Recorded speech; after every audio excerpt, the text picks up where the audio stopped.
ಶಕ್ತಿ ಅಸ್ತ್ರ ನ್ಯೂಸ್ಗೆ ಸ್ವಾಗತ. ನಾನು ಕೀರ್ತಿ.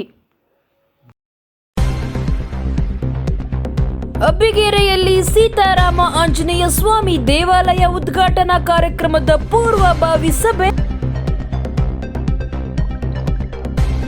ಇದೇ ತಿಂಗಳ ದಿನಾಂಕ 29ರಂದು ಶ್ರೀ ಸೀತಾರಾಮ ಆಂಜನೇಯ ಸ್ವಾಮಿ ದೇವಾಲಯ ಲೋಕಾರ್ಪಣೆ.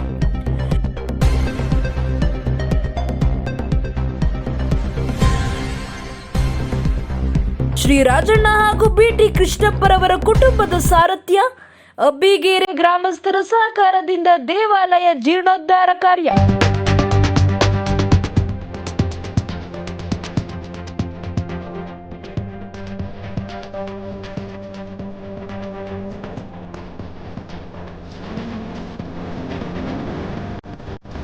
ಮಾಜಿ ಚೇರ್ಮನ್ ದಿವಂಗತ ಬಿಟಿ ಕೃಷ್ಣಪ್ಪರವರನ್ನು ಸ್ಮರಿಸಿ ಕಾರ್ಯಕ್ರಮಕ್ಕೆ ಚಾಲನೆ.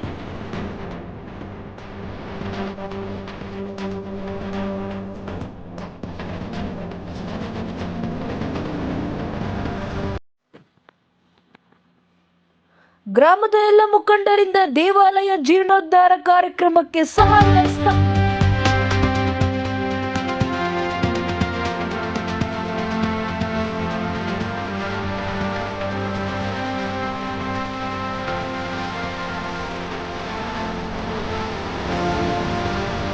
ಸೀತಾರಾಮಾಂಜನೇಯ ಸ್ವಾಮಿ ದೇವಾಲಯದಲ್ಲಿ ದೇವಾಲಯವನ್ನ ಮತ್ತೆ ಹನುಮಂತ ಸಮೇತ ವೆಂಕಟೇಶ್ವರ ಸ್ವಾಮಿಯನ್ನು ಕೂಡ ಇವತ್ತು ಹೊಸದಾಗಿ ಪ್ರತಿಷ್ಠಾಪನೆ ಮಾಡುವಂಥದ್ದನ್ನ ನಾವೆಲ್ಲರಿಗೂ ಗೊತ್ತಿರುವಂತಹ ವಿಚಾರ. ಈ ಕಾರ್ಯಕ್ರಮಕ್ಕೆ ನಮ್ಮೆಲ್ಲ ಅಬ್ಬಿಗೆರೆಯ ಬಾಂಧವರು ಕುತ್ಕೊಂಡು ಯಾವುದೇ ಕೆಲಸ ಮಾಡಬೇಕು ಅಂದ್ರೂ ಊರಿನ ಕೆಲಸ ಮಾಡಬೇಕು ಅಂತಂದ್ರೆ ಎಲ್ಲರೂ ಕೂಡ ಕೈ ಜೋಡಿಸಬೇಕು. ಒಬ್ಬೊಬ್ಬರೇ ಮಾಡುವಂತಹ ಕೆಲಸಗಳು ಈ ದೇವಸ್ಥಾನ ಕಾರ್ಯ ಇರ್ಬೋದು, ಮತ್ತೊಂದು ಊರಿನ ಕೆಲಸ ಇರ್ಬೋದು, ಒಬ್ಬೊಬ್ಬರೇ ಮಾಡುವಂತಹ ಕೆಲಸ ಅಲ್ಲ. ಅದರಿಂದ ನಾವು ನಮ್ಮ ಈ ಒಂದು ಕಾರ್ಯಕ್ರಮಕ್ಕೆ ನೀವೆಲ್ಲರೂ ಕೂಡ ಇನ್ನು ಮುಂದಿನ ದಿನಗಳಲ್ಲಿ ಇನ್ನೂ ಹೆಚ್ಚಿನ ಒಂದು ಸಂಖ್ಯೆಯಲ್ಲಿ ನಮಗೆ ಕೈ ಜೋಡಿಸಬೇಕು ಅನ್ನುವಂಥ ಮಾತನ್ನು ಕೂಡ ಹೇಳ್ತೀನಿ. ನಾನು ಆಗಲೇ ಹೇಳಿದೆ ನಿಮಗೆ 1975 ಇಷ್ಟರಲ್ಲಿ ಮೊದಲಿಗೆ ನಾವಿಲ್ಲಿ ಸಣ್ಣದಂಥ ಗುಡಿ ಒಂದು ಮಾಡಿದ್ವಿ ಇದೇ ಜಾಗದಲ್ಲಿ. ಇದು ಪುಟ್ಟ ಇತ್ತು. ತದನಂತರ ದೇವಸ್ಥಾನ ಸೀತಾರಾಮಾಂಜನೇಯ ದೇವಸ್ಥಾನಕ್ಕೆ ಇದೆಲ್ಲ ಒಂದು ಏನೋ ಅಥವಾ ಇದು ಮಾಡಿಕೊಂಡು ಅದಕ್ಕೆ ಟ್ರಸ್ಟ್ ಟೈಪ್ ಮಾಡಿಕೊಂಡು ಅದಕ್ಕೆ ಈ ಜಾಗನೆಲ್ಲ ಪ್ರತಿಯೊಂದು ಜಾಗನೂ ಅದಕ್ಕೆ ರಿಜಿಸ್ಟರ್ ಮಾಡಿರುವಂಥ ಕೆಲಸವನ್ನು ಕೂಡ ಅವತ್ತು ಜಿಲ್ಲೆಗಳಲ್ಲಿ ಮಾಡಿದ್ದಾರೆ.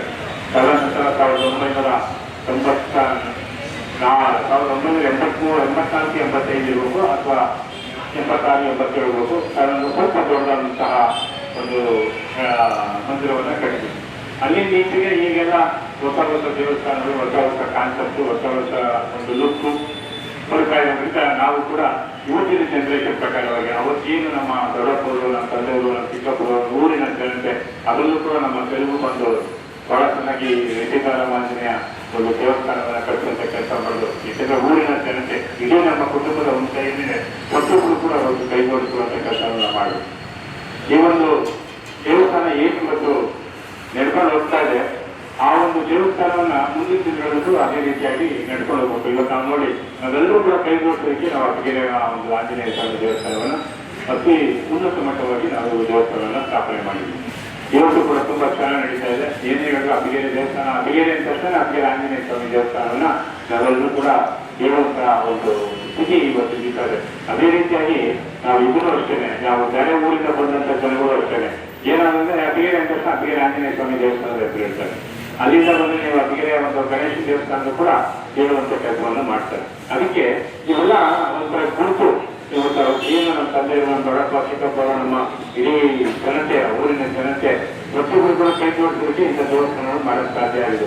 ಮುಂದಿನ ದಿನಗಳಲ್ಲಿ ಇದು 30 ವರ್ಷ 40 ವರ್ಷ ಆದ್ಮೇಲೆ ನಮ್ಮ ಪೀಳಿಗೆ ಆಗುತ್ತಾನ ನಾವೆಲ್ಲ ನಮ್ಮನ್ನ, ನಮ್ಮ ಮಕ್ಕಳಿರ್ಬೋದು, ಮೊಮ್ಮಕ್ಕಳಿರ್ಬೋದು, ಎಲ್ಲ ಊರಿನ ಎಲ್ಲ ಜೊತೆ ಮೊಮ್ಮಕ್ಕಳು ಎಲ್ಲ ಸೇರ್ಕೊಂಡ್ರೆ ಇನ್ನೂ ಚೆನ್ನಾಗಿ ಮಾಡ್ಬೋದು. ಇವತ್ತೇನು ನಾವು ಕಲ್ಲಿನಲ್ಲಿ ಮಾಡಿದ್ದೀವಿ, ಒಬ್ಬರು ಮಾಡುವಂತಹ ಒಂದು ಏನು ಧೈರ್ಯ ಅಥವಾ ಶಕ್ತಿ ಆ ದೇವರು ಕೊಡ್ತಾನೆ ಅಂತ ಮಾತು. ಅದರಿಂದ ಈ ದೇವಸ್ಥಾನದ ಒಂದು ಏನು ಇವತ್ತು ನಾವು ಮಾಡ್ಕೊಂಡು ಹೋಗಿದ್ದೀವಿ ಅದನ್ನು ಮುಂದಿನ ದಿನಗಳಲ್ಲೂ ಕೂಡ ಇದೇ ರೀತಿಯಾಗಿ ಹೇಳ್ಕೊಳ್ಳೋದು. ಅದನ್ನೇ ಎಕ್ಸಾಂಪಲ್ ನಾನು ಹೇಳ್ಬೋದು. ಆಂಜನೇಯ ದೇವಸ್ಥಾನ ತುಂಬ ಚೆನ್ನಾಗಿ ನಡೀತಾ ಇದೆ. ಅದೇ ರೀತಿಯಾಗಿ ನಮ್ಮ ಗಣೇಶ ದೇವಸ್ಥಾನ ಕೂಡ ನಡೀತಾ ಇದೆ. ಇವತ್ತು ಈ ಒಂದು ಸೀತಾರಾಮಾಂಜನೇಯ ಮತ್ತು ವೆಂಕಟೇಶ್ವರ ಹನುಮಂತ ಸಮೇತ ವೆಂಕಟೇಶ್ವರ ಸ್ವಾಮಿ ಕೂಡ ಇವತ್ತೇನು ಒಂದು ಉದ್ಘಾಟನೆ 2ನೇ ತಾರೀಕು 29ರಿಂದ 2ನೇ ತಾರೀಕು 29, 30, 31, 1 ಮತ್ತು 2 ಅಲ್ಲಿವರೆಗೂ ಕೂಡ ಈ ದೇವಸ್ಥಾನದ ಒಂದು ಕಾರ್ಯಕ್ರಮನ ನಾವು ನಡೆಸುವಂತಹ ಕೆಲಸ ಮಾಡಬೇಕಾಗಿದೆ. ಅದರಿಂದ ನಿಮ್ಮೆಲ್ಲರ ಒಂದು ಶಕ್ತಿ ಇರ್ಬೋದು, ಒಂದು ಆತ್ಮಸ್ಥೈರ್ಯ ಇರ್ಬೋದು, ಪ್ರತಿಯೊಂದೂ ಕೂಡ ಹಣಕಾಸಿನ ಸಹಾಯ ಇರ್ಬೋದು, ಸ್ಥೈರ್ಯ ಇರ್ಬೋದು, ಧೈರ್ಯ ಇರ್ಬೋದು, ಪ್ರತಿಯೊಬ್ಬರು ಕೂಡ ನಿಂತ್ಕೊಂಡು ಈ ಕೆಲಸವನ್ನ ಅತಿ ವಿಜೃಂಭಣೆಯಿಂದ ಯಾವುದೇ ರೀತಿಯ ತೊಂದರೆ ಬರದೇ ರೀತಿಯಲ್ಲಿ ನಾವೆಲ್ಲರೂ ಕೂಡ ನಿಂತ್ಕೊಂಡು ಮಾಡೋಣ. ಅದಕ್ಕೆ ನಿಮ್ಮೆಲ್ಲರ ಒಂದು ಸಹಾಯವನ್ನು ಕೂಡ ಬೇಡೋದಕ್ಕೋಸ್ಕರ ಅದಕ್ಕೂ ಮುಂಚೆ ಯಾವ ರೀತಿಯಾಗಿ ಮಾಡಬೇಕು, ನಾವು ಯಾರನ್ನ ಕಲಿಬೇಕು ಅನ್ನುವಂಥದ್ದು ನಾವು ಉದ್ದೇಶ ಇಟ್ಕೊಂಡಿರೋದು ನಾವು ಕೂಡಿಕೊಂಡು ಸಭೆಯನ್ನು ಕರೆದಿದ್ದೀವಿ.